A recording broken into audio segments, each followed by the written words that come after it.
Si vous étiez coincé au milieu de l'océan avec un vampire ancestral essayant de se repaître de votre sang, que feriez-vous? Quelque chose de diabolique se cache sous le pont.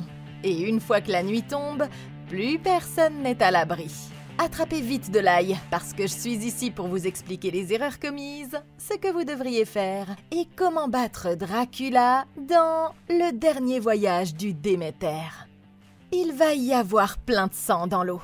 Mais cette fois, ce sont des crocs, et non les dents de la mer qu'il faudra craindre. Nous sommes en 1897, et cet énorme navire en bois, le Déméter, a été engagé pour transporter une mystérieuse cargaison de 50 grosses caisses de Roumanie à Londres.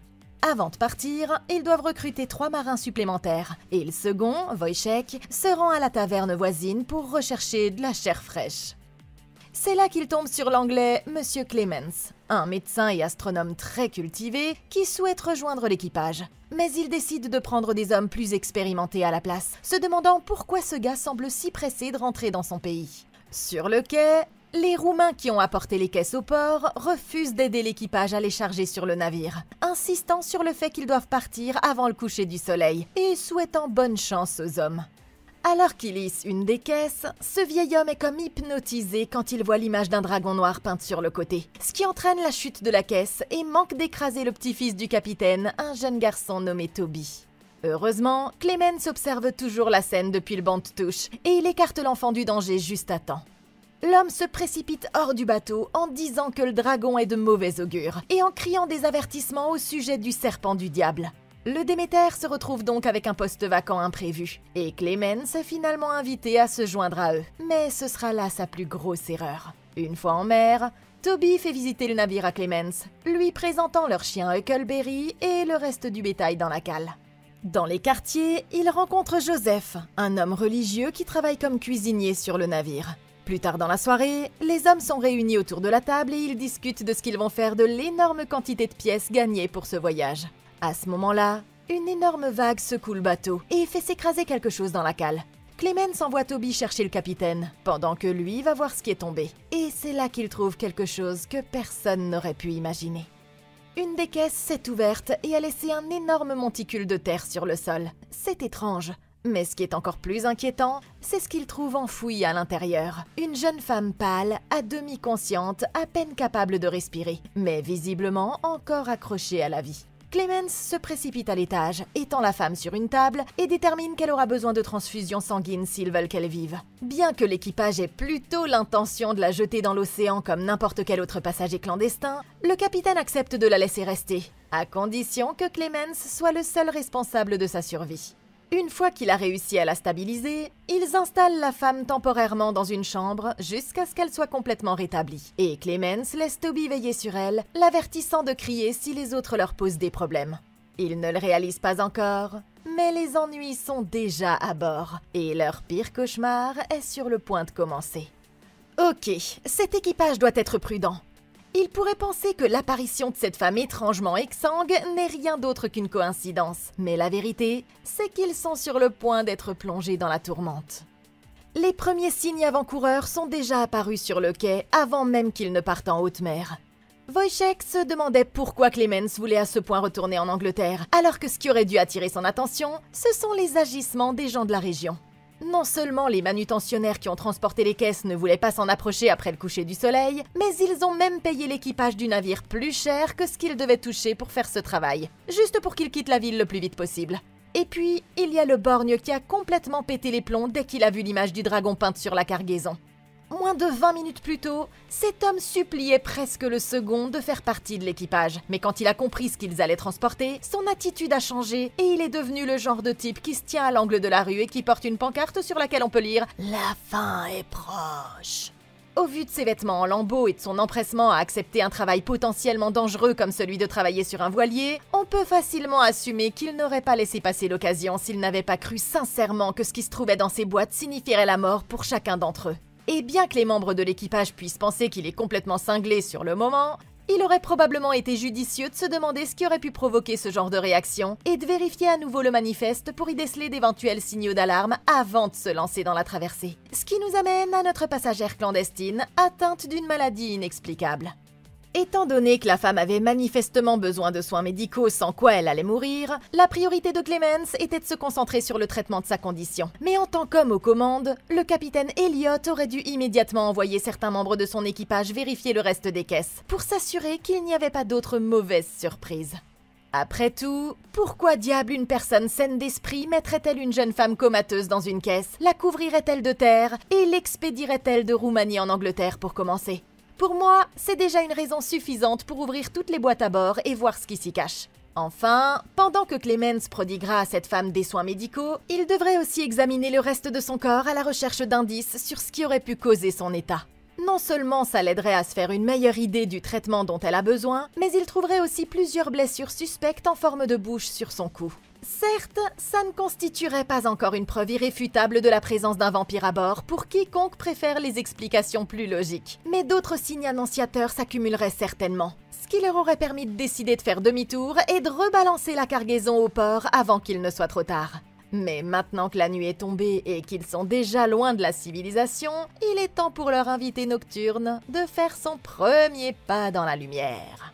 Alors qu'il regarde la mer, ce marin Olgaren remarque une étrange créature démoniaque qui le regarde depuis l'autre bout du navire. Clemens la voit aussi, mais le temps qu'il attache la barre et aille voir ce qui se passe, son coéquipier et la silhouette ont tous les deux complètement disparu.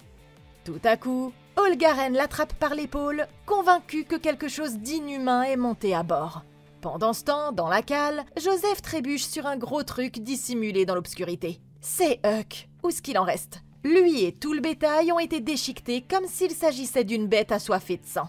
Alors que l'équipage examine les corps, certains tentent de rejeter la faute sur la femme blessée, affirmant que sa présence ici porte malheur. Cherchant une explication plus logique, Clemens soutient que c'est sans doute la rage qui a poussé Huck à attaquer les autres animaux, même si les marques sur les cadavres semblent raconter une toute autre histoire. Au matin, les hommes prennent les corps des animaux et les jettent tous par-dessus bord. Mais les choses ne cessent d'empirer d'heure en heure. Le temps est mauvais, la femme ne va pas mieux, la nourriture et le moral commencent à manquer, et le voyage est loin d'être terminé. Alors qu'il prend des nouvelles de la femme, Clemens apprend du garçon qu'elle s'appelle Anna. Selon lui, elle semble faire des cauchemars et ne cesse de répéter le mot « feed », nourrir, dans son sommeil. Plus tard dans la nuit, ce marin Petrovski entend un grand bruit alors qu'il est de quart, et il va voir ce qui s'est passé.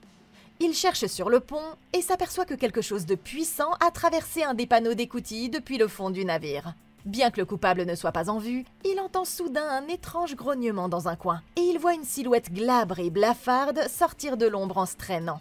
Déconcerté, il dégaine son couteau et se penche pour l'observer de plus près, quand tout à coup, la créature s'élance vers lui et lui ouvre la gorge d'un seul geste.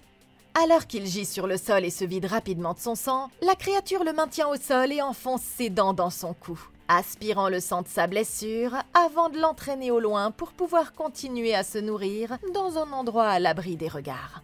À la lumière du jour, les hommes découvrent les dégâts et pensent que Petrovski a dû tomber par-dessus bord. Mais Clemens n'en est pas si sûr. Il fait remarquer qu'une chute en état d'ébriété n'expliquerait pas tout ce sang, et que tous les animaux morts portaient d'horribles marques de morsure au cou, pensant que quelque part les meurtres pourraient être liés. C'est alors qu'Anna se réveille enfin et se précipite immédiatement vers l'équipage, en criant qu'ils doivent quitter le navire immédiatement. Elle est complètement hystérique, et Clemens doit la retenir jusqu'à ce qu'elle se calme. Mais l'incertitude gagne déjà les hommes, personne ne sachant exactement ce qu'ils doivent croire. Pendant que Clemens s'occupe de la femme, elle explique qu'ils sont la cible systématique d'une créature maléfique que son peuple appelle Dracula. Il est quelque chose entre l'homme et l'animal, et a vécu dans un château en haut des montagnes pendant des centaines d'années, ne sortant que la nuit pour se nourrir de ses victimes innocentes. Les anciens lui offraient des sacrifices afin de protéger le reste de la communauté. C'est ainsi que la jeune femme s'est retrouvée sous son emprise, révélant plusieurs cicatrices sur tout son corps, là où il a prélevé son sang. Petrovski a été un des premiers hommes à avoir rencontré Dracula en personne. Et maintenant que la créature est en liberté et qu'elle se renforce, ce n'est plus qu'une question de temps avant qu'ils ne connaissent tous le même sort. Ok, les choses sérieuses commencent officiellement ici. Ils ont déjà perdu un marin et tout le stock de nuggets de poulet de la traversée. Et s'ils ne découvrent pas rapidement ce qui se passe, on ne sait pas qui sera le prochain à disparaître. Après avoir trouvé le chien mort ainsi que le bétail, Clemens pense que la cause la plus logique est une épidémie de rage. Mais quand on regarde attentivement les détails de l'attaque, cette explication ne tient pas la route. Les symptômes de la rage sont entre autres l'hydrophobie, c'est-à-dire la peur de l'eau, les accès de violence soudains, la confusion et les vomissements, ce qui n'était pas le cas de Huck avant l'incident. Il y a de fortes chances que vous connaissiez déjà le personnage de Dracula. Le folklore roumain parle d'êtres similaires appelés strigoi, bien qu'il s'agisse plus de fantômes ou de bêtes plutôt que d'hommes. Le modèle de vampire bien habillé que nous connaissons aujourd'hui est apparu au début des années 1800, quand les vieux contes folkloriques ont gagné en popularité, provoquant une hystérie de masse dans toute l'Europe afin de bloquer l'arrivée de ces morts-vivants assoiffés de sang.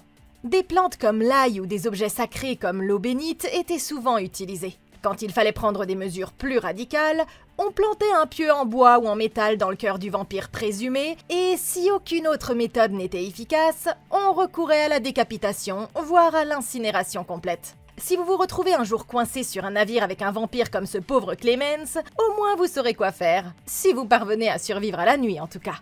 Quant au reste de l'équipage, il est temps de passer aux choses sérieuses. Je commencerai par armer tout le monde d'ail, s'il y en a à bord, et d'objets sacrés comme des crucifix et des pieux en bois pour finir le travail. Comme il ne chasse que la nuit, ça signifie qu'il doit se cacher ou dormir pendant la journée. L'énorme trou dans le panneau d'écoutille indique qu'il est remonté de la cale, ce qui est une raison de plus pour inspecter minutieusement le pont inférieur, en particulier les caisses, afin de voir s'il est possible de le capturer pendant qu'il roupille. L'équipage doit demander à Anna de leur donner le maximum d'informations qu'elle pourrait avoir sur la créature, en particulier sur ses capacités ou ses faiblesses. Plus tard, la femme finira par avouer qu'elle et Dracula partagent un lien psychique à cause des séances successives d'alimentation. Mais si Clemens avait pu s'en rendre compte un peu avant, il aurait pu utiliser ses connaissances à leur avantage. Dans le roman original, une des victimes de Dracula, une femme nommée Mina, partage également un lien de ce type avec le vampire que le professeur Van Helsing utilisera pour suivre les mouvements de la créature. Si Clemens avait réussi à percer ce secret, il aurait pu alors utiliser la même astuce avec Anna pour trouver la caisse dans laquelle Dracula se cache pendant la journée ou pour le localiser quand il les chasse la nuit. Mais pour l'instant, ils ne peuvent travailler qu'avec les connaissances dont ils disposent, et le vampire ne tardera pas à faire sa prochaine victime. Cette nuit-là, alors qu'il est de quart, ce marin Abrams s'efforce d'allumer une lanterne sous la pluie battante, sans se douter que Dracula le guette déjà dans l'ombre. Juste à ce moment-là, il entend plusieurs coups sur la coque du navire, un code que l'équipage utilise pour communiquer entre eux quand il y a un problème. Olgaren l'entend aussi et vient voir ce qu'il en est. Mais quand Abrams dit que ce n'est pas lui qui a frappé, les deux hommes sortent leurs couteaux, craignant que ce qui a enlevé Petrovski soit sur le point de s'en prendre à eux. Tout à coup, le vampire saute d'un des mâts et atterrit directement sur Abrams, dont il frappe le visage contre le pont à plusieurs reprises. Voyant cela, Olgaren tente de grimper au mât pour se mettre à l'abri. Mais la créature se rapproche rapidement de lui, se moquant de ses appels à l'aide, tout en lui souriant d'une bouche pleine de crocs imposants.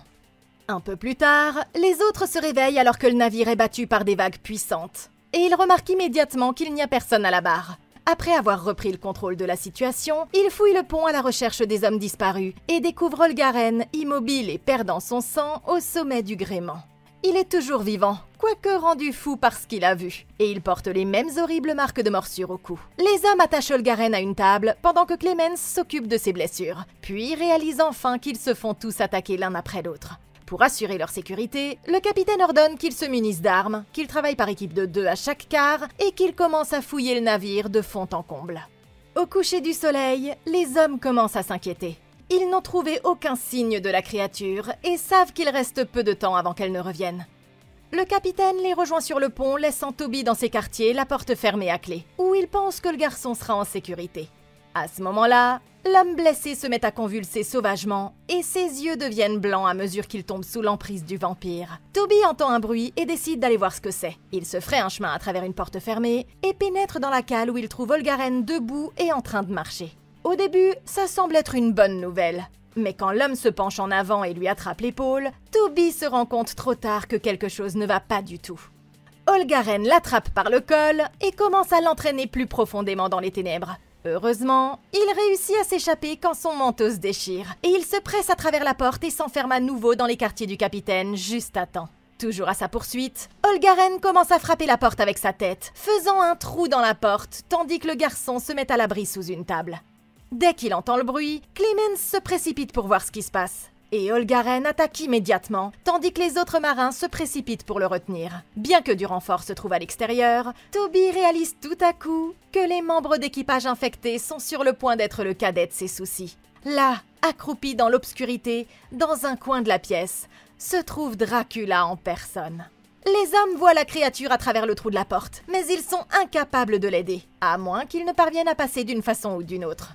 Malheureusement, il est déjà trop tard, parce que le vampire soulève Toby, lui enfonce les dents dans le cou et se nourrit de son sang. Anna réagit rapidement en tirant sur la serrure à l'aide d'un fusil. Mais le temps qu'ils atteignent le garçon, il est encore tout juste en vie, et Dracula n'est plus en vue. Tout ce que le capitaine peut faire, c'est lui donner du sang et prier. Mais les perspectives ne sont pas bonnes, et il reste encore une longue distance à parcourir. Ok, c'est un coup dur. Perdre quelques marins bourrus, c'est une chose, mais ce pauvre gamin méritait vraiment mieux. Je déteste devoir vous secouer quand vous êtes déjà au plus bas, mais il faut bien que je le dise. Capitaine Elliot, vous avez merde. Pour commencer, Toby avait l'air de bien s'amuser quand il jouait aux marins, jusqu'à ce qu'il se fasse dévorer par une chauve-souris géante et démoniaque. Non mais qu'est-ce qui vous a fait penser que c'était une bonne idée de faire monter votre petit-fils à bord au départ ? Vous devriez être le premier à savoir que la navigation est un métier incroyablement dangereux, même quand aucune goule assoiffée de sang ne rôde sous le pont. La liste des raisons de ne pas embarquer un enfant de 8 ans dans l'équipage est aussi longue que douloureusement évidente. Encore que maintenant, rien ne dit que l'un d'entre vous reviendra vivant. Mais les mauvaises décisions ne s'arrêtent pas là. Rappelez-vous à quel point ces gars en Roumanie étaient impatients de se débarrasser des caisses. Et ils ont pratiquement poussé le bateau en mer eux-mêmes pour ça. C'était un sacré signal d'alarme, vous ne trouvez pas ? Et puis, il y a eu le bétail avec des morsures très suspectes. Oh, et n'oublions pas la satanée bonne femme qui est tombée de la boîte. Elle était plus pâle qu'un spectre, et n'avait même plus assez de sang pour nourrir une tique. C'est ce qu'on appelle des signes d'alerte, mon vieux, et vous auriez peut-être eu intérêt à les repérer un peu plus tôt. Réfléchissez un peu. À qui la créature était-elle le plus susceptible de s'en prendre ? À un groupe d'hommes lourdement armés qui veulent la tuer, ou à un enfant terrifié et sans défense ? Admettez-le, capitaine, vous avez pris de mauvaises décisions, et vous ne recevrez certainement pas le titre de grand-père de l'année. Quand vos erreurs conduisent votre petit-fils à devenir un encas pour le roi des vampires en personne, capitaine Elliot, c'est que vous avez merdé. Les hommes attachent Olgaren au mât tout en essayant de comprendre ce qui lui arrive. Mais au lever du soleil, il s'enflamme instantanément, ne laissant à Wojciech d'autre choix que d'abréger ses souffrances. Alors qu'ils se regroupent sur le pont inférieur, Joseph leur fait part de l'effroyable vérité. Ce qui a infecté Olgaren doit également affecter le garçon. Ce qui veut dire que Toby sera le prochain à se transformer. Clemens admet à contre-cœur que c'est logique, mais il pense qu'ils pourront peut-être le guérir s'ils trouvent le vampire avant qu'il ne soit trop tard. Wojciech fait valoir qu'ils n'ont plus assez d'hommes pour monter la garde, et qu'ils ne peuvent plus se permettre d'en perdre pendant qu'ils traquent la créature. Ignorant les ordres de Wojciech, Clemens décide de fouiller les caisses. Anna insiste pour l'accompagner, et ils commencent tous les deux par s'emparer de quelques armes à feu. Clemens ouvre une caisse après l'autre, mais ils ne trouvent que de la terre à l'intérieur. Ils finissent par arriver à celle qui se distingue de toutes les autres, avec le sceau du dragon enchâssé dans son couvercle. Clemens n'arrive pas à l'ouvrir, mais c'est alors qu'Anna découvre un mécanisme secret caché dans l'ornement métallique d'un des coins de malle. Une fois que tous les verrous sont ouverts, ils se préparent tous les deux à retirer le couvercle. À l'intérieur, ils trouvent encore de la terre, rongée par les asticots, ainsi qu'une canne ornée d'une tête de loup. Bien que Dracula ait déjà disparu, Anna fait remarquer à juste titre que c'est là qu'il doit dormir. Ok, maintenant on arrive enfin à quelque chose. Ils ne le savent peut-être pas encore, mais trouver l'endroit où repose Dracula est un des éléments les plus importants pour le vaincre. Et s'ils utilisent cette découverte à leur avantage, ils auront une longueur d'avance dans la prochaine bataille. Mais d'abord, parlons un peu de ce qui est arrivé à Olgaren. Personne n'aurait pu s'attendre à ce qu'il s'enflamme dès le lever du soleil. Mais s'ils avaient réagi plus vite, ils auraient tout simplement pu jeter une grande couverture ou un autre tissu sur lui pour étouffer les flammes. Comme Dracula semble n'attaquer que la nuit, il est logique que si le vampire lui-même était d'une quelconque manière exposé au soleil, il lui arriverait la même chose. Donc trouver un moyen d'utiliser la lumière du jour contre lui serait un atout majeur dans le combat à venir. Il pourrait essayer de détruire la caisse pour qu'il n'ait plus aucun endroit où se cacher des rayons du soleil, ou de lui tendre une embuscade quand il voudra y aller, puisqu'ils savent que c'est l'endroit où il retournera tous les matins. Une fois le plan de bataille mis en place, il ne restera plus qu'à trouver le moyen de sauver le garçon. Clemens ne le sait pas, mais il a tout à fait raison. Tuer Dracula lèverait la malédiction qui pèse sur Toby, et c'est même le seul moyen de l'empêcher de se transformer en mort-vivant. Il devra cependant agir vite, parce qu'on ne sait pas combien de temps le garçon va encore tenir. Pendant ce temps, Abraham s'écarte quand il est tout à coup assommé par Joseph. Après avoir attaché la barre, il descend discrètement un des canots de sauvetage et s'enfonce seul dans la mer brumeuse.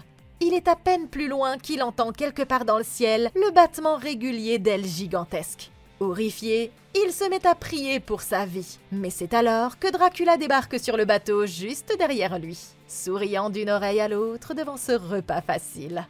Quand le canot de sauvetage revient au navire, il ne reste plus de Joseph que des flaques de son sang. Malgré tous leurs efforts, Toby meurt le soir même, incapable de s'en sortir en dépit de tout ce qu'ils ont tenté. Au matin, Clemens informe le capitaine qu'ils ont enveloppé le corps du garçon dans un drap et qu'ils sont prêts à procéder à son immersion dans les eaux profondes. Anna s'avance et dit quelques mots, mais alors qu'ils sont sur le point de l'envoyer par-dessus bord, le capitaine a la conviction qu'il a vu le garçon bouger.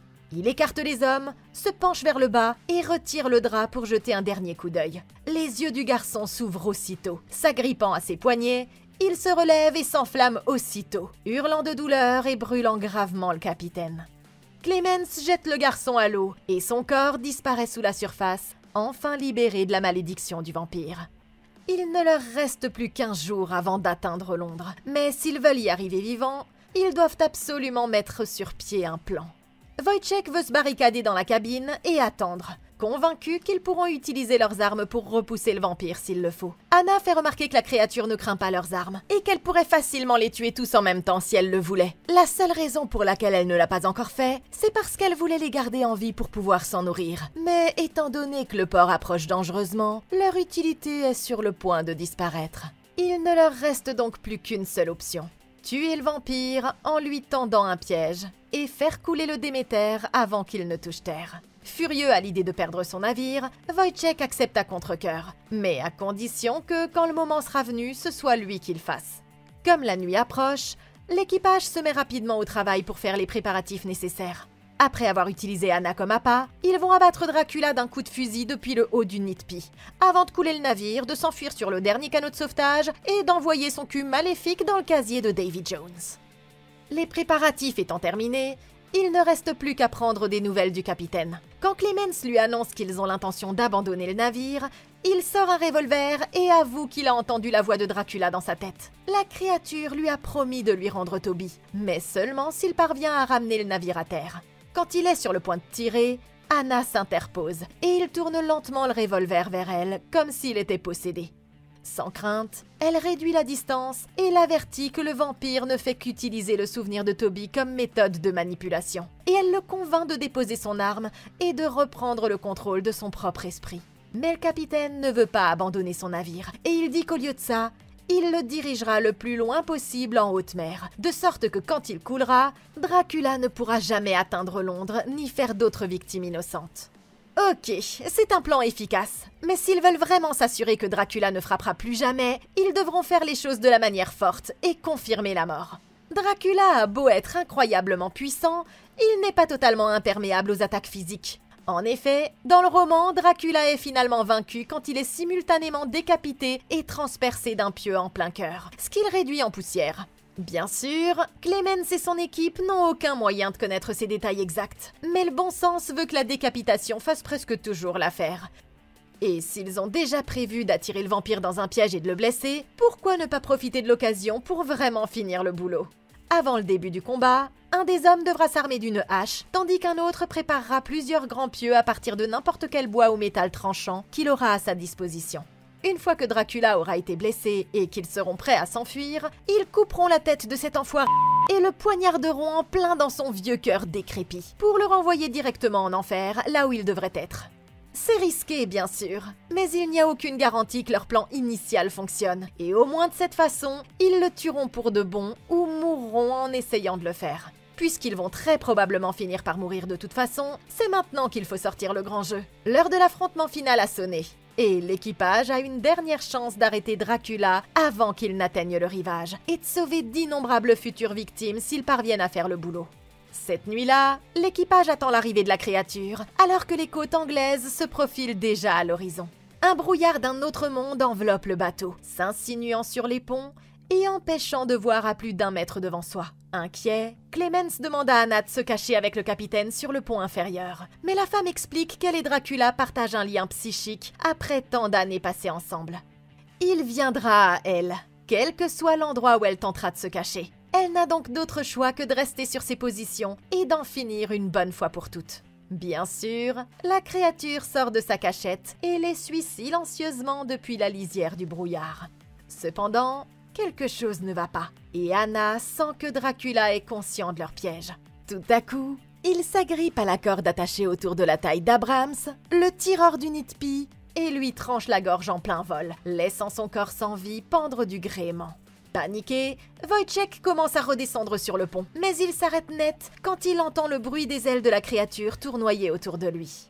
Au début, il n'y a rien d'autre qu'un calme inquiétant, jusqu'à ce que Dracula surgisse du brouillard et le fasse tomber du cordage, l'envoyant s'écraser au fond de la cale. Il est encore en vie, mais sa jambe est complètement fracturée, et la créature se rapproche. Sachant que c'est probablement la fin du voyage pour lui, Wojciech crie à Clemens de préparer le canot de sauvetage, et il commence à faire un trou dans le navire. Alors qu'il est concentré sur ses efforts, Dracula se faufile derrière lui et l'attrape, plongeant ses crocs dans son cou. Ce coup est mortel, mais il a déjà accompli sa mission, et maintenant, l'eau s'engouffre dans le bateau. Le canot de sauvetage étant prêt, Clemens se précipite à son secours, mais l'homme est déjà mort quand il arrive. Saisissant la hache, il fait demi-tour pour évacuer le capitaine qui est monté à la barre, déterminé à couler avec son navire. Alors que Dracula apparaît devant lui, il brandit le chapelet de son petit-fils dans un dernier geste de défi. Mais la créature ne fait que sourire, et elle le mord comme elle l'a fait pour le reste de l'équipage, l'abandonnant là à sa perte. Clemens arrive et découvre le capitaine à 2 doigts de mourir. L'homme lui fait promettre de dire au monde qu'il est parti comme un vrai capitaine, avant de finalement succomber à ses blessures. Prêt pour l'affrontement final, Clemens crie dans la tempête et appelle Dracula, disant qu'il n'est qu'un simple mortel et qu'il a peur de la mort comme toutes ses victimes. Le vampire apparaît alors sur le pont derrière lui, déploie ses ailes en poussant un cri inhumain et s'élance vers lui. Il l'envoie voler sur le sol du pont plusieurs mètres plus loin, et sa hache atterrit à peine hors de portée de main. Quand il est sur le point d'en finir, Anna se faufile par derrière et tire directement dans l'épaule de Dracula, attirant son attention suffisamment longtemps pour permettre à Clemens de s'échapper. Elle charge le fusil et vise encore, mais cette fois la créature vole vers elle et lui arrache l'arme des mains. Sans défense, elle ne peut que hurler quand Dracula la saisit dans ses ailes, mais c'est à présent au tour de Clemens de lui rendre l'appareil, et il lui plonge la hache dans le dos avant de saisir Anna et de se précipiter vers le canot de sauvetage. La tentative est bonne, mais avant qu'il ne puisse se mettre à l'eau, la créature saisit Clemens par le cou, le soulève dans les airs, lui entaille le côté du cou avec son ongle tranchant et s'apprête à lui donner le coup de grâce. Au dernier moment, Anna coupe une des cordes, faisant tomber une partie du mât et immobilisant Dracula tandis qu'elle et Clemens sautent du navire dans la mer déchaînée. Du haut d'un phare sur la côte, le gardien voit le navire s'approcher de la terre et il ordonne à son fils de courir chercher les autorités locales. Quand le navire s'écrase sur le rivage, Dracula parvient à se libérer du piège et s'envole dans la nuit. Et maintenant, il est exactement là où il voulait être. Ok, je crois que ça n'a pas marché. Clemens et Anna se sont peut-être échappés, mais la ville de Londres est sur le point de devenir le terrain de jeu nocturne de la créature. Et le pire, c'est qu'ils étaient à 2 doigts de la victoire. Si seulement Clemens n'avait pas commis une erreur fatale. Quand Clemens a sauvé Anna, il a probablement pensé qu'il faisait ce qu'il fallait. Mais ce qu'il n'a pas réalisé, c'est qu'en faisant tout ce qu'il pouvait pour la sauver, au lieu de s'enfuir quand il en avait l'occasion, il a en fait sauvé Dracula lui-même. Et il a condamné les citoyens de Londres par la même occasion. Clemens ne le sait pas, mais un des moyens de tuer un vampire est de lui permettre de se nourrir d'une femme au cœur pur. Ce qui peut avoir pour effet de le distraire suffisamment longtemps pour qu'il oublie de se mettre à l'abri du soleil matinal. Dans le milieu de la chasse aux vampires, je crois que c'est ce qu'on appelle un piège à soif. Ça veut dire que si Clemens avait pris la décision égoïste de s'enfuir du bateau en laissant Anna à son sort, il y a de fortes chances pour que Dracula ait été tué sans qu'il ait eu besoin de lever le petit doigt. Puisqu'elle avait été mordue, en toute logique, ce n'était qu'une question de temps avant qu'Anna ne se transforme elle-même, tout comme Olgaren et Toby. Ce qui veut dire que la sauver sans tuer Dracula au préalable était au mieux inutile et au pire, une occasion ratée. C'est la raison pour laquelle nous ne laissons jamais passer une occasion d'utiliser un bouclier de viande, les amis. Parce qu'on ne sait jamais quand le fait de sacrifier une personne peut permettre d'en sauver un nombre incalculable d'autres. Clemens était déterminé à lui sauver la vie. Mais il s'avère que ça a été sa plus grosse erreur. Maintenant, ils sont isolés en mer et Dracula est libre de rôder dans les rues de Londres et de se nourrir d'innocents jusqu'à ce que quelqu'un vienne enfin finir le boulot. Le soleil du matin se lève sur Clemens et Anna, toujours accrochés au mât. Ils sont pratiquement sauvés, mais malheureusement, seul l'un d'entre eux parviendra à rejoindre l'Angleterre en vie. Quand Anna se tourne vers lui, Clemens voit que ses yeux sont devenus d'un blanc immaculé, ce qui montre qu'elle a finalement succombé à l'infection du vampire. Les transfusions n'avaient fait que retarder sa transformation, mais elle est désormais prête à abandonner, choisissant de mettre fin à ses jours plutôt que de continuer à vivre sous l'emprise de la créature. Elle s'éloigne, fait face au soleil levant et s'enflamme instantanément. Quelque temps plus tard, Clemens arrive enfin à Londres, où les journaux annoncent que le navire a été retrouvé et qu'il n'y avait aucun survivant. Il est déterminé à traquer la créature. Alors qu'il demande des informations dans une taverne locale, Clemens entend quelqu'un frapper sur le parquet, et quand il se retourne, il aperçoit une silhouette enveloppée d'un manteau sombre et coiffée d'un chapeau. C'est Dracula en personne, déguisé en homme. Et il effleure le cou de Clemens de sa griffe avant de disparaître silencieusement par la porte d'entrée. Clemens le suit dans la ville et le poursuit jusque dans une ruelle brumeuse, jurant de tuer le vampire une fois pour toutes et de le renvoyer en enfer. Et maintenant la question. Que feriez-vous si vous et vos amis étiez sur un bateau voyageant en haute mer et que vous remarquiez que vos amis commençaient à mourir à droite et à gauche sans aucune explication? Vous contenteriez-vous de rester sur place et de ne pas vous préoccuper de ce qui se passe? Ou bien vous retrousseriez-vous les manches et iriez-vous dans les entrailles du bateau pour découvrir ce qui tue vos amis? Dites-nous ce que vous en pensez dans les commentaires ci-dessous. Merci beaucoup d'avoir regardé. Laissez un like, abonnez-vous et consultez la playlist de Comment battre pour d'autres vidéos comme celle-ci. Et d'ici la prochaine fois, passez une excellente journée!